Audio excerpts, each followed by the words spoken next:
मालदार यह शब्द हमेशा किसी की अमीरी का बखान करने के लिए प्रयोग किया जाता है। लोग किसी धनवान के बारे में अक्सर कहते हैं कि बड़ी मालदार पार्टी है।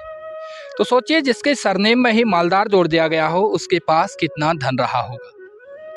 हम यहाँ बात कर रहे हैं उत्तराखंड के पहले अरबपति के रूप में जाने गए दानसिंह बिष्ट उर्फ दानसिंह मालदार के बारे में।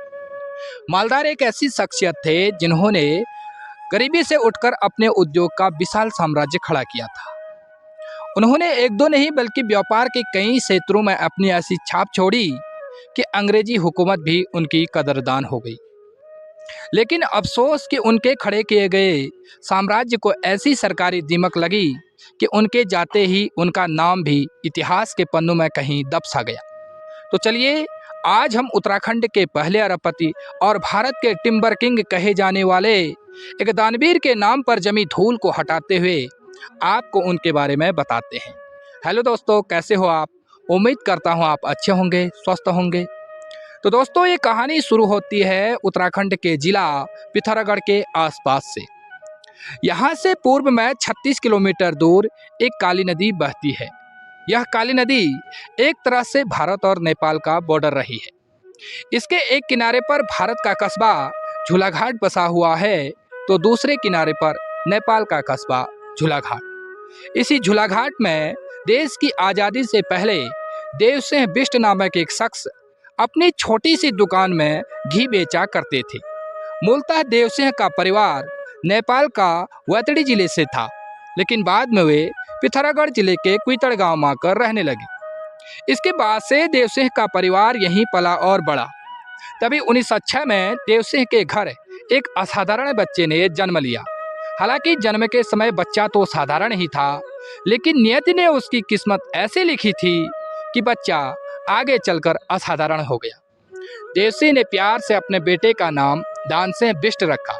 देवसिंह का बेटा बचपन से ही तेज और कुशाग्र बुद्धि का बालक था। परिवार आर्थिक रूप से कमजोर था, इसलिए पढ़ाई के बजाय बच्चे ने काम करना ही सही समझा। दानसिंह की उम्र उस समय यही कोई 12 साल रही होगी जब उन्होंने एक लकड़ी का व्यापार करने वाले ब्रिटिश व्यापारी के साथ बर्मा जाने का फैसला किया। हालांकि उनका यह फैसला सही साबित हुआ और बर्मा ने उनके लिए सफलता की पहली सीढ़ी के रूप में काम किया। बर्मा में रहते हुए दानसिंह ने लकड़ी के व्यापार की बारीकियों पर विशेष ध्यान दिया और इस व्यापार के बारे में खूब जानकारी इकट्ठी की। लकड़ी के व्यापार में अर्जित की गई उनकी इसी कुशलता ने भविष्य में उन्हें टिम्बर किंग ऑफ इंडिया की उपाधि दिलवाई। हालांकि दानसिंह इतने मजबूत परिवार से नहीं थे कि बर्मा से लौटते ही वह अपना लकड़ी का व्यापार प्रारंभ कर सकें। यही वजह थी कि बर्मा से लौटने के बाद भी उन्होंने अपने पिता के साथ मिलकर घी बेचने का ही काम किया। दूसरी तरफ दानसिंह के दिलो दिमाग में लकड़ी का बिजनेस शुरू करने का जुनून भी नहीं उतरा था। उन्होंने यह तय कर लिया था कि वह किसी भी तरह अपना लकड़ी का व्यापार प्रारंभ जरूर करेंगे। दानसिंह की खास बात यह थी कि वह सिर्फ सपने नहीं देखते थे, बल्कि उन सपनों को पूरा करने के लिए पूरी तरह से जुट जाते थे। उन्होंने बड़े सपने देखते हुए अपने छोटे काम को भी भुलाया नहीं, बल्कि इसी में खूब मन लगाया और घी बेचकर ही अच्छा खासा मुनाफा कमा लिया। वे अब इस मुनाफे से कुछ नया करने की सोच ही रहे थे कि तभी उनके पिता ने उनके साथ मिलकर बेरीनाग में एक ब्रिटिश कंपनी से चाय का बागान खरीद लिया। उस समय भले ही दानसिंह की उम्र कम थी, मगर उनके हौसले बुलंद थे। इन्हीं हौसलों के दम पर उन्होंने इस बेरीनाग चाय बागान की पूरी जिम्मेदारी अपने कंधों पर उठा ली। अब उनके सामने समस्या यह थी कि भारत ही नहीं बल्कि विश्व के चाय व्यापार में चीन का एक छत्र राज था। उन दिनों जो चाय चीन में उगती थी, वैसा स्वाद पूरे विश्व में और किसी देश की चाय का नहीं था। लेकिन दानसिंह चुनौतियों को स्वीकार करने वाले इंसान थे। उन्होंने सबसे पहले इस बात की जानकारी हासिल की कि चीन में चाय तैयार करने में किस प्रकार की प्रक्रिया का प्रयोग होता है। इस प्रक्रिया को सीखने के बाद उन्होंने इसी के आधार पर अपनी चाय का उत्पादन शुरू किया। गजब की बात ये रही कि दानसिंह ने चीन से ही सीखकर चाय के व्यापार में चीन को ही निचले पायदान पर ला दिया। एक समय ऐसा भी आया जब बेना की चाय के जायके की प्रसिद्धि दूर दूर तक फैलने लगी।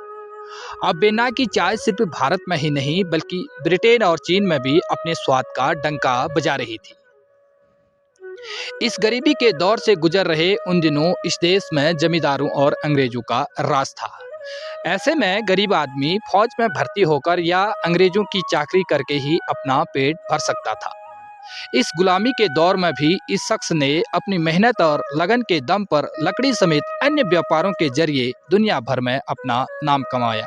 चाय के व्यापार में सफल होने के बाद तानसेन ने 1924 में ब्रिटिश इंडियन कॉरपोरेशन लिमिटेड नामक कंपनी से शराब की भट्टी खरीद ली, जहां उन्होंने अपने पिता और अपने लिए बंगला, कार्यालय और कर्मचारियों के रहने के लिए आवास का निर्माण करवाया।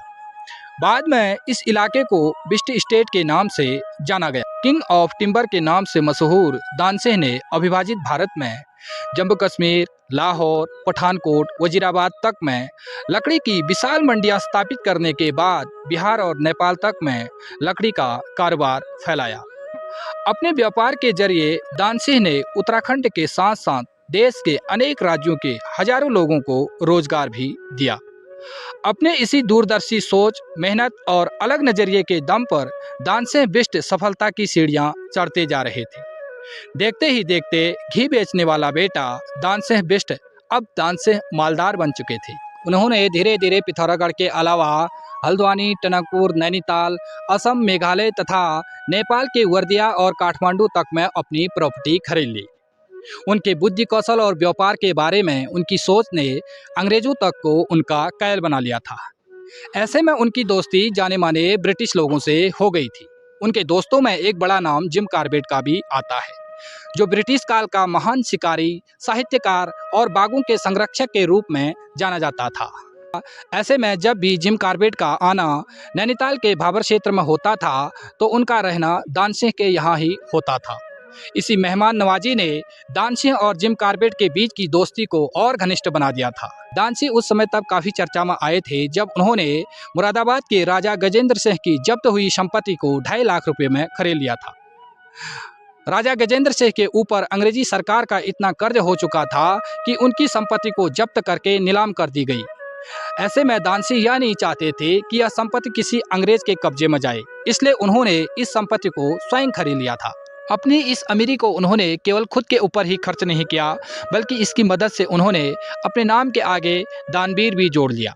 जन कल्याण के लिए उन्होंने कई कार्य किए, जिसमें स्कूल, कॉलेज और खेल के मैदान बनवाए।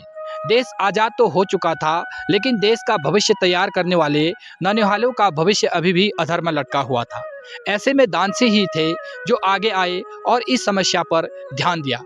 सन 1951 में तानसेन ने नैनीताल के वेलेजली गर्ल्स कॉलेज को खरीदकर इसका पुनः निर्माण करवाया और अपने पिता स्वर्गीय देवसेन बिस्ट के नाम से यहाँ एक कॉलेज की शुरुआत की, जिसके लिए उन्होंने 15 लाख रुपये और 12 एकड़ से अधिक भूमि को खरीदकर दान में दिया था।